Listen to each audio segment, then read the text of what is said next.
In this section, we will discuss the plane electromagnetic waves in free space. The contents are as follows. First, we will consider plane electromagnetic waves equation in free space, which is derived from the basic set of Maxwell's equations. Then we will look at the electric field, the magnetic field and the propagation vector, their directions and how they are oriented in the space and their relative orientation also. Followed by this, we will discuss the polarization properties of electromagnetic waves in the free space. So, we first consider the basic wave equation, which is in this form, that del square of psi equal to 1 upon c square del square psi del t square. Here the psi represents the electric field or the magnetic field or any of their components. So, if we consider the electric field or any of their components, then we can write this equation in this form, whereas if we consider the magnetic field or their components, we will consider this equation. Basically, both of them are of the same form, that is this equation.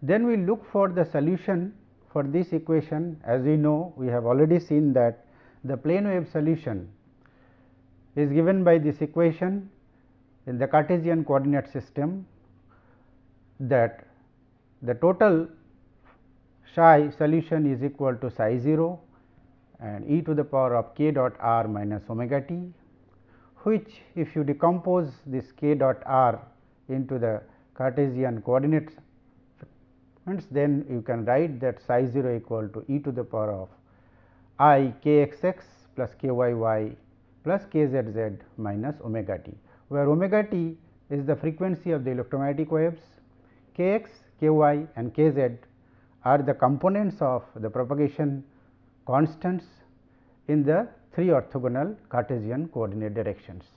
So, this plane wave solution for the electromagnetic waves in vacuum is the same, where we will use this psi for a particular electric field or a magnetic field component.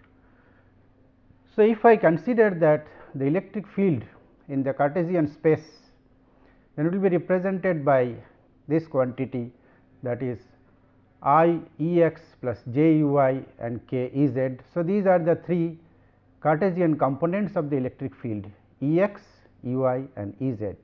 And similarly, for the magnetic field, we write that the components of the magnetic field along x is equal to B x, along y it is B y, and along z this is B z. Now, each of the Cartesian components, that is E x, E y and E z, will follow the plane wave solution. As we have seen, the plane wave equation will be satisfied by each of the Cartesian components of the electric field as well as the magnetic field. So, the electric field component E x will be equal to some amplitude of the electric field E x 0 into e to the power of this phase factor, and similarly for E y we have an amplitude of the electric field for the y component, which is E y 0 and the phase factor, and similarly for E z. So, this is a complete set of the field components representing the total electric field, which is given by this equation. In the same way, for the magnetic field, we have this magnetic field components B x, B y and B z. So, each of them is related to the amplitude with the phase factor by this equation, and for B y by this equation and so on. So, we have seen explicitly the electric field components in terms of its amplitude and the phase factors.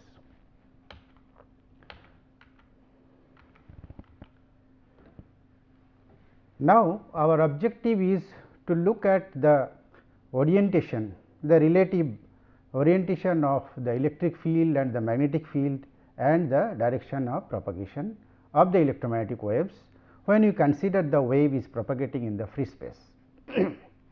So, for that first we will bring in the first Maxwell's equation for free space, that is del dot E equal to 0. Having seen that, we can see that this del dot E is equal to this del operator and this is the electric field. So, del dot E can be represented by this del E x del x plus del E y del y plus del E z del z. Now, since we know that the electric field x satisfies this equation, the solution of electric field E x is equal to E x 0 e to the power of I k x x k y y k z z minus omega t, where omega is the frequency of the electromagnetic waves, k x, k y and k z, as I have mentioned, these are the 3 Cartesian components of the propagation vectors in the free space. So, del E x del x, when you operate on E x del del x, when you operate on E x, then it will detach this I k x and will leave the E x 0 into this part, that is E x as it is. So, by doing so we get del E x del x is equal to I k x 0 k x into E x, and this is for only the x component del E x del x. If we consider the other 2 components, that is del E y del y and del E z del z, then we will end up with similar expressions for del E y del x, del E y del y and del E z del z, which you can put together in this form. So, we get that del E x del x plus del E y del y plus del E z del z is equal to this quantity I k x E x plus I k y E y plus I k z E z, which can be written as I k dot E. Now, from this del dot E, we have seen that I k del dot E is equal to I k dot E, but del dot E itself is equal to 0. Therefore, you readily obtain that k dot E is equal to 0. This tells you that k and E, because their dot product is 0, so they must be perpendicular to each other. So, we conclude by saying that del dot E is equal to k dot E is equal to 0, which means that the wave vector k is perpendicular to the electric field E when the electromagnetic wave is propagating in the free space. Now, if we consider instead of del dot E equal to 0 the first equation, the second equation, that is del dot B equal to 0, and we go back with this equation del dot B equal to 0, you can again write this equation del dot B will be equal to I del del x j del del y plus k del del z dot I b x plus j b y plus k b z.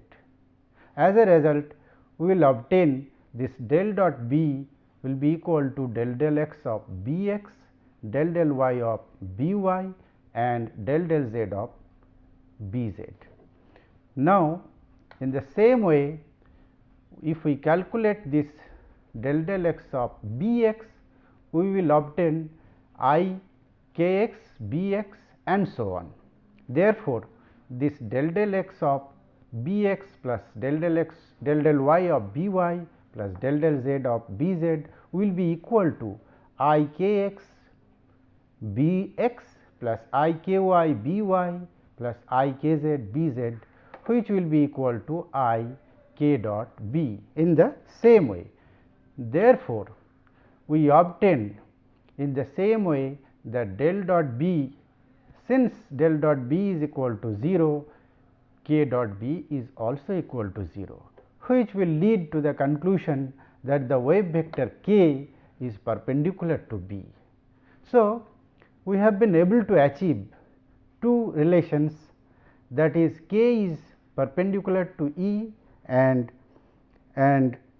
k is also perpendicular to B. This means that k and B are perpendicular, E and k they are also perpendicular, but that does not ensure that E and B whether they are perpendicular or not. So, there is a more rigorous way of looking at the relation between k, b and E. So, to do that we consider Maxwell's third equation, the curl equation. Now, the curl of E, if we have to represent this, we write in this way that I del del x, j del del y, k del del z, E x, E y, E z. So, this is the curl operator operating on E, which if we take the x component of this curl, then it will be del del x, del del y E z, del del z of E y. So, this quantity is the x component of the curl, which will give you I k x, I k y E z minus I k z E y, because del E z del y will detach only the y component, that is k y will be out. So, I k y E z 0 and this factor will remain as it is, which is equal to I k y E z. So, del cross E, the x component of this quantity will give you I k cross E, the x component of that.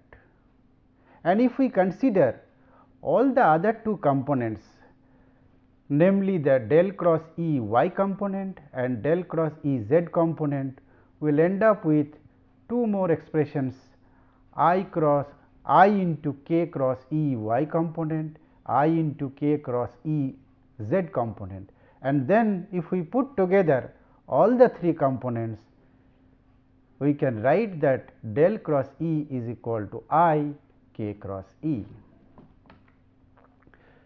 So, this is again a very interesting relation. Now, we will have to evaluate the right hand side, that is del b del t.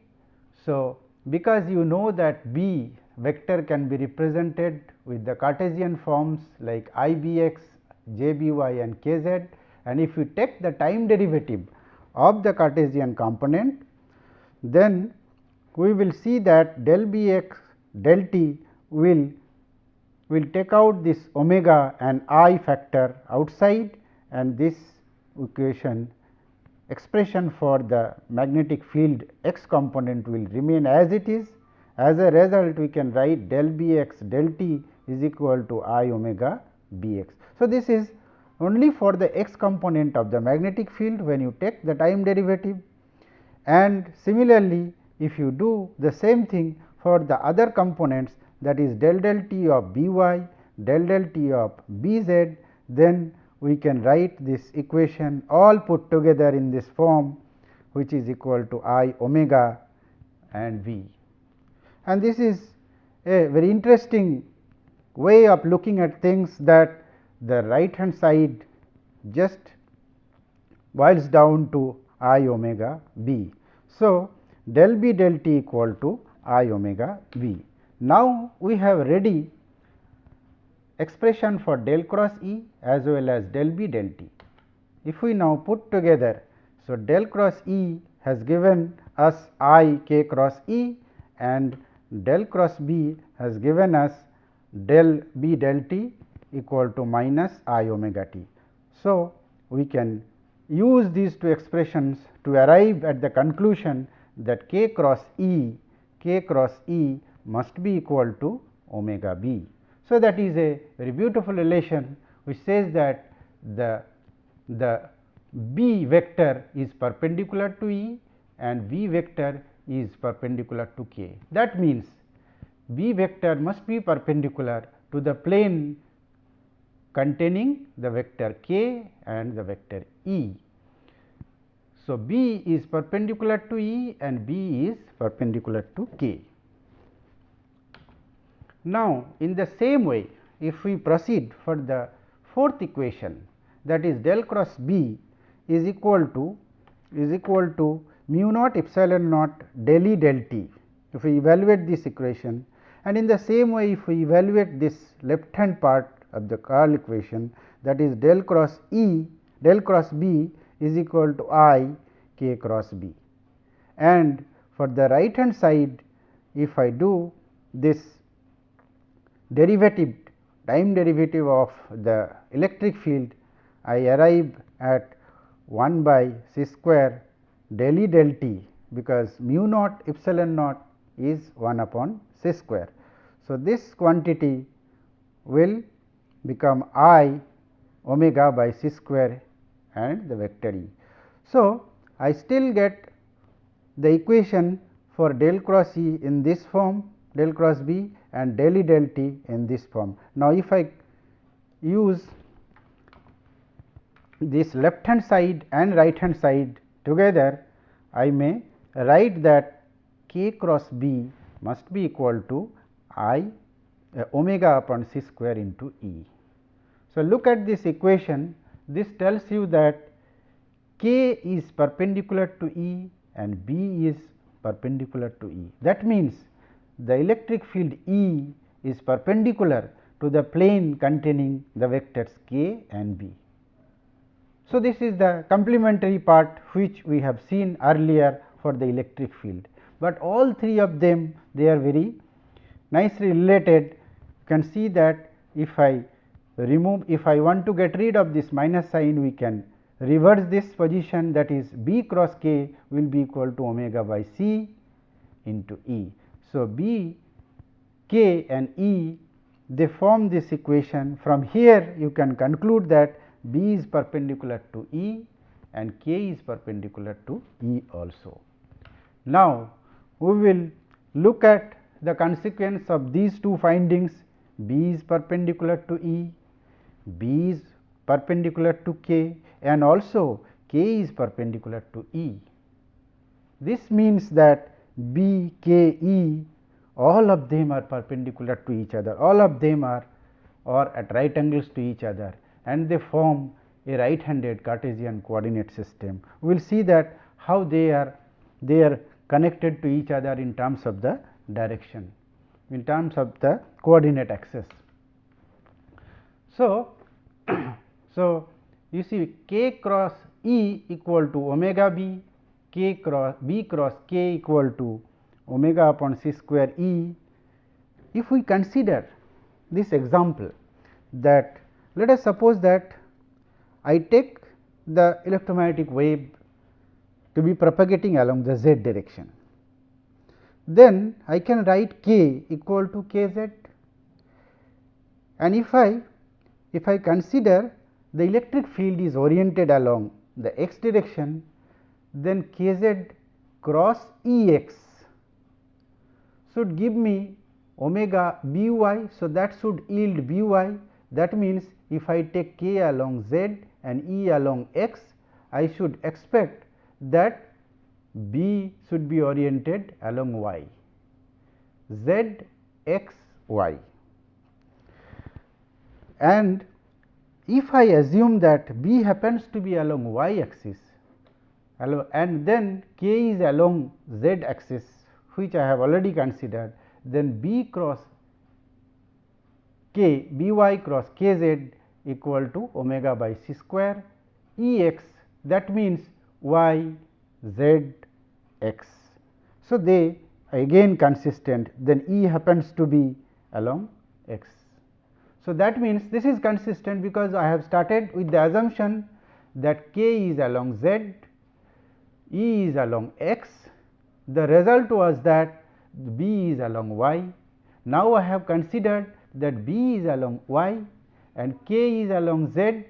So, it yields that E is along x. So, they are consistent and we can write in a compact form, that is E B k will represent that x y z, the axis of the Cartesian coordinate system, and it forms a right handed triad of vectors.